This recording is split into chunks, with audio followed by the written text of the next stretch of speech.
Hi, welcome to Connect Life, Purpose Driven Life, day 37. Only a few days left now before we come to the conclusion of our book study. But today Steve is going to share with us his thoughts on today's chapter. Chapter 37, The Purpose Driven Life. And this chapter is about sharing your life message. As I read through this, the point of this chapter that jumped out at me was right at the end where it says, point to ponder. And in this point to ponder, it says that God wants to say something to the world through me, and that's through you. Sometimes things are very obvious, but this one was never obvious to me that God wanted to say something through the world, through me. In this chapter, Rick Warren says that your life message that you have has 4 parts to it. And they are your testimony, your life lessons, godly passions, and good news. And on the first one, your testimony, that's talking about how you came to have a relationship with Jesus. It'll be unique to you, as many other things are in your life. But on this one, he says that you can share the gospel. You can share the testimony of how you became to know Jesus.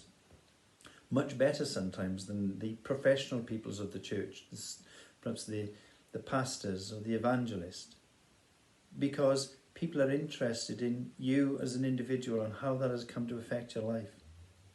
And for example, if I go onto Amazon to look at something to buy it, you have the seller's narrative there, but more importantly is the customer reviews as to how that product has worked in their life.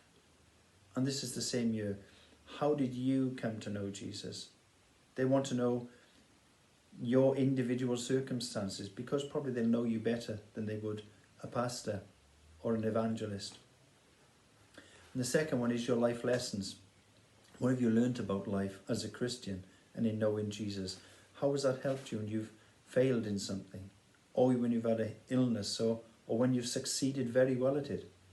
How has that worked for you through your life? And the third one is about your godly passions.